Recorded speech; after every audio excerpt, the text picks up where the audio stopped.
Hey everyone out there in YouTubia, the land of YouTubia. This is Amber from Gocalio and Fit 2.0. It is just me again. I apologize. It's the holiday season has kind of been rough for all of us, all four of us at Fit 2.0. Fit 2.0. I said it right. Okay. With various people traveling and several of us having some health issues we were dealing with, and family, and just the crazy hectic scheduling of the holiday season, we have kind of gotten off schedule a little bit, and this is the second video in a row where it's just me. Hopefully once everybody's back to a regular routine and things start getting back to normal, we'll get back in our regular scheduled programming, and it will be more than just me, because I like the format with more than just me. I like the banter back and forth. But anyway, I didn't want to leave you guys hanging any longer because it's been several weeks and we originally had promised a video every week. So I decided to just jump on and talk about New Year's resolutions a little bit. First, I want to talk about traditional New Year's resolutions. The kind of resolutions I made every year.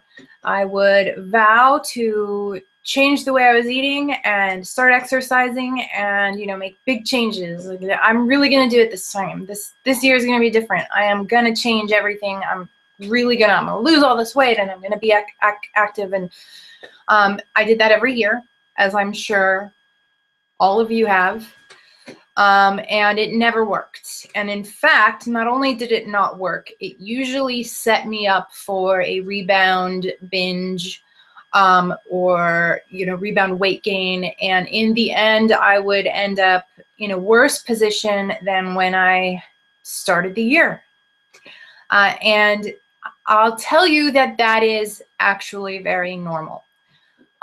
When a person makes a dramatic change suddenly and completely overhauls their diet and, you know, hits the pavement running, like, I'm going to exercise an hour a day every day, you know, for, you know, that's my resolution, an hour a day of exercise. And, you know, they jump right into exercising an hour a day and, you know, eliminating sugar and eliminating grains and, you know, going full-blown paleo or full-blown vegan or whatever. When people do that, it is very stressful. Especially if you're making more than one change, it's overwhelming. And the normal human response to restriction like that, especially I'm talking about the dieting, the normal human response to dietary restriction is to binge. That is the normal human response. You cut your calories drastically, you eliminate foods you enjoy, you make a huge change in your diet. You're setting yourself up for a reactive binge, and that is normal. It's normal to binge in response to severe restriction. And the diet industry kind of takes advantage of that and normalizes it. Like, it's suddenly, not suddenly, but over the years, it's become normal to go on an extreme diet, to eliminate foods that you have no medical reason to eliminate, and to, you know, completely change the way you're eating. This has become normalized. To, you know, drastic calorie restriction, you know, 1,500 calories a day is pretty drastic for an active person, but people are going on, like, you know, 800 calories a day, or only drinking shakes, or, you know, the normal response to calorie restriction is binging, and the normal response to eliminating foods you enjoy is binging on those foods. This is normal. However, it's also disordered. But it's not the binging alone that is disordered. It is also the severe restriction that is disordered. The eliminating of foods you enjoy is disordered. So the whole cycle is disordered. It's not just that reactive binge. It's the whole cycle. eliminating foods that you have no medical reason to eliminate and that you enjoy is actually a symptom of disordered eating. And our diet culture has completely normalized that. So people are doing it. They're doing it to their kids. They're doing it, you know, they're doing it all the time. One extreme fat diet after another, and none of them for medical reasons. And then ultimately they will binge. They will go off that diet. They will binge. They will, you know, have a reactive episode, or just go back to how they were eating before, gain all the weight back, gain more weight. It's the whole cycle is disordered, and yet it has become normal in our diet culture. And the diets that are marketed at the beginning of every year promote that disordered cycle. They promote eliminating foods for no reason. They promote drastic calorie restriction. They promote really weird ways of eating that are not sustainable, and that any normal person is going to respond to by binging, ultimately. The diets promote that. They promote that disordered way of eating, and then the inevitable and very normal response is also normalized. Like, people think it's normal. And I've written about this many times. We now view behaviors that are straight out of the DSM, eating disorder symptoms. We now view those behaviors as normal because diet culture, the diet book marketers, the fad diets have promoted these behaviors. They've become culturally, socially accepted, and everybody's doing them. So we think they're normal, but they're not normal. It's not normal to drink water when you're hungry. That's disordered. It's not normal to eat 800 calories a day. That's disordered. It's not normal to, eliminate grains for no reason. That's disordered. There's no reason. There's no medical reason and you enjoy the food, it's disordered. And the diets are promoting these behaviors. And I'm not saying you have an eating disorder. I'm saying this behavior is disordered and it's being promoted by diet book marketers and fad diet gurus, and it's been normalized, and now we don't recognize when we're engaging in behaviors that are unhealthy and that will ultimately lead to binging and reactive eating, and then we'll feel terrible about ourselves. And I kind of went off on this tangent. What I originally set out to say is that I did that year after year after year, and I always failed because, of course, it's always my fault when I can't stick to my diet. It's never that the diet is ridiculous and weird and unhealthy. It's always that I failed the diet. I failed at it. And I'm sure you have experienced this. It's not me. It's not you. It's the diets are disordered. The behavior is disordered. And of course, you're going to have a reactionary eating episode in response to restriction, severe restriction, unnecessary restriction, extreme restriction. Of course, you're going to end up binging. That's the normal human response to restriction. So the diet industry is set up to promote unsustainable behaviors. When you can't sustain them and you end up having a reactive eating episode, you're scolded as weak and not paleoing hard enough or veganing hard enough, or whatever. You're scolded and you're made to feel like it's your fault because you're weak, when really you're doing what is a normal human response. And so what I'm saying is the diet industry that is assaulting you now with ads for diets and for 30-day challenges and, your friend who is a Beachbody coach. All of this is assaulting you right now, and it's disordered behavior, and it's going to lead to reactive eating because that's how it's designed. It's designed to lead to reactive eating. Oh, I get kind of worked up about this, but I've written about this on my blog many times. Anyway, there came a day when I said, I get it. I understand now why it's not working.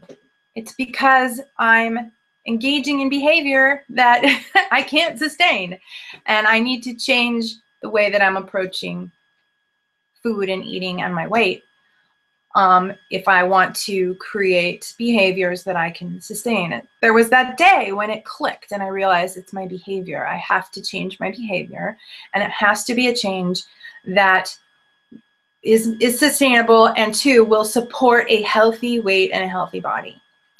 And my refrain that everybody has heard me say millions of times is eat to support your activity and a healthy weight. What the heck does that mean?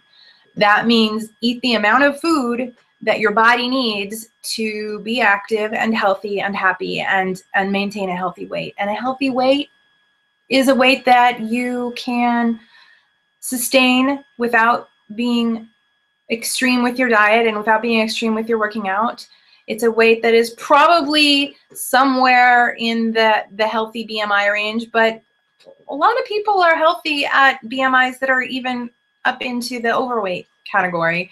BMIs from like 25 to 27 are technically overweight, but a lot of people are healthy at those weights. I am, and perfectly healthy because it's the behavior. Weight can become a health issue, but it's really dependent on your behavior. So I recognized that I needed to change my behavior in ways that I could sustain and that would support a healthy weight. So instead of going on a severely calorie restricted diet, which is what I had always done, and instead of, cutting a million foods out of my diet that I enjoy, which I had also done, I decided to eat a reasonable amount of food, like 2,500 calories a day. That's a reasonable amount of food, and that is the amount of food that will support a woman of, 140, 150, 160, even 170 pounds, depending on how active I was. So when I was very active, I even ate more than 2,500 calories a day. And on days when during times when I'm very sedentary, I kind of have to dial it down a little bit, like lately, since my surgery. But you don't need to, eating 800 calories a day won't support a healthy weight. It will support like a large dog or a small child in a coma. You would have to be very small to live on 800 calories a day. So instead of eating 800 calories a day, I ate the amount of food that would support a healthy weight for me, which was, 160, 170, which worked out to be about 2,500 calories a day. And when I was super active, I bumped it up to 2,800 or even 3,000. So there was that. That's what eating to support your activity and a healthy weight means. It means eating enough calories to be active and to reach and maintain a healthy weight. So if I was, when I was 200 pounds and I wanted to lose some weight, I figured out how much I was eating at the time, and it was like 4,000 calories a day. So that was supporting a much heavier weight than what I wanted to be. So I just cut down to the amount of food that would support a weight that I would feel better at. And then I ate like that consistently, long-term, every day consistently. And I ate healthy food, but I also ate treats because I knew if I eliminated everything I enjoy, I would binge. So I ate what I enjoyed, and I ate salads, and I ate lean protein and all that good stuff. And I also ate ice cream when I wanted ice cream, and I, kept my calories at that very reasonable place because that was what supported an active lifestyle that I wanted to live, and also a healthy weight. So when you hear me saying eat to support your activity and a healthy weight, that's really what that means. Eat a reasonable amount of food that will support your exercise and your daily activity, and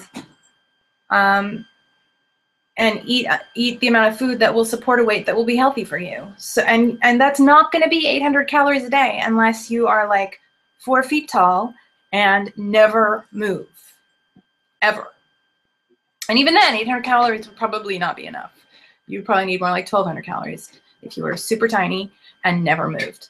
But you're not super tiny, and you move, right? You're probably closer to my size, and you know, live your life. You brush your teeth, and you clean your house, and you go to work, and you may even exercise. So 800 calories isn't going to support that lifestyle. And trying to eat 800 calories is going to lead to a binge. And that's what the diet industry wants. It wants you to buy the diet and do it for a while and then fail. So you come back and buy another diet, and, you know, or go back to the diet. Like, I failed the diet and I went off the diet, but now I'm getting back on it. So you buy all the products and, you know, the diet books, and yeah, that's how it's set up. It's set up to not be sustainable. It's set up so that you will fail and then come back. And, you know, it'll keep you trapped in that mentality that you're not good enough because you failed the diet, and it will keep you dependent on somebody else, you know, telling you what to eat and how much. So this year, instead of resolving to go on an extreme diet, resolve instead to eat a reasonable amount of food and to eat to support your activity and a healthy weight. Resolve to be reasonable in your diet and reasonable in your exercise. You know,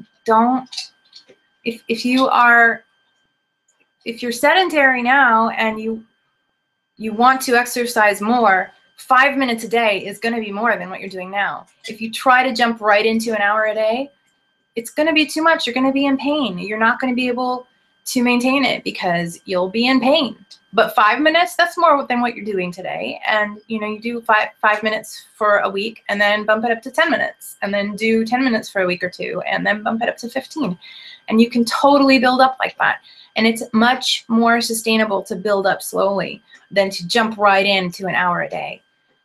Jumping right into something like that is extreme if you're coming from doing nothing. Jumping right into, you know, running marathons or you know, working out an hour a day is extreme. Start where you are, add a little bit, do a little bit more next week. And what you'll find is that you can keep that up. And that's what I found. When I finally was able to succeed, it was because I made small changes and I built on what I had, and I was reasonable in my diet and reasonable in my exercise and reasonable in my sleep and my lifestyle habits. And I didn't expect myself to make drastic changes all of a sudden. I cut myself some slack because I recognized that every time I tried to do that, I failed. And that was the time that took. That was the time that worked. The only time. And it is still working. 7 years later, I'm still exercising and I've maintained my weight loss. And yeah. I mean, the surgery this year kind of threw a wrench in things, and I had to change my behavior and change my habits. But yeah, I've been able to maintain because I didn't try to change everything all at once. I did a little bit. The first couple months that I was exercising, my goal was to get to the gym. And there were days when I didn't do any exercise. I would get to the gym and sit in the jacuzzi, or even just, you know, stand in the lobby and check my email and then go home, because I wasn't feeling like I could exercise that day. But getting to the gym was my goal, and I did it. And once I was in the habit of getting to the gym, then I could get more consistent about what I was doing there. And, you know, I started out with swimming, and I started out when I did exercise, those times when I got to the gym, I would swim 15 or 20 laps. That's all I could handle. So that's all I would do. And then I'd come back a few days later and swim one more lap than I did the time before. And I built up, and I allowed myself the time to build up. And I was gracious with myself and compassionate with myself, and I gave myself time because I knew I had all the time in the world. I had my entire life to work up to where I wanted to be. And I didn't need to do it all right now. And then if I did try to do it all right now, I would end up where I always ended up, which was binging and feeling like a failure. So this year, join with me and resolve to make reasonable changes and eat to support a healthy weight and do the amount of exercise that you can reasonably handle. And then the next week, do a little bit more and get enough sleep. And you know, join us in eating the food. We're gonna have 11,000 members as of tomorrow. We'll have 11,000 members, and we've been around for a few years. We have thousands of people who can say this works. Making small changes works. Sometimes it takes a year or two, and then suddenly you realize, oh my God, I changed everything. Sometimes it's frustratingly slow in the beginning, but there will be people around you saying, yep, it's slow in the beginning, but keep going because you're making progress. Progress is progress. Look at all these things you've done. There will be people cheering you on. So come join us in eating the food.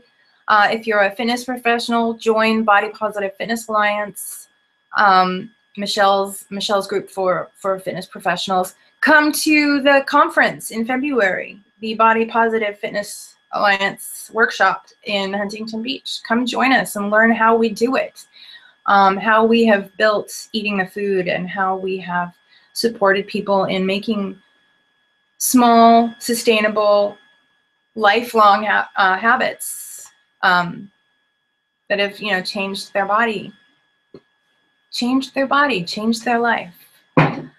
We've seen it work with thousands of people, and more are coming and more are succeeding. So come join us in eating the food. I'll put the link in the description box. And yeah, just make this the year you make changes you can keep up. And we'll be there to cheer you on. So thank you for watching, listening to my little ramble. I always talk too much. I apologize for that. Yeah. Thank you for watching, and I hope 2016 is a fantastic year for you, and I will be doing what I've done, just keeping going. I'll be there on my Facebook page and in my Facebook group, and you can come anytime and say, it's so slow, I'm frustrated, and I'll say, I know it's slow, but look what you've done. Look at what you've succeeded at. So thank you. And from Michelle and Courtney and Jen and all of us, Happy New Year. Thank you for all your support this year. Please subscribe to our to this channel so that you can see our videos when we make them, and we'll definitely be more consistent. We got to make the habit of making videos, but we'll be more consistent this year. And I really appreciate everything. So we'll see you in the next video. Thank you, guys.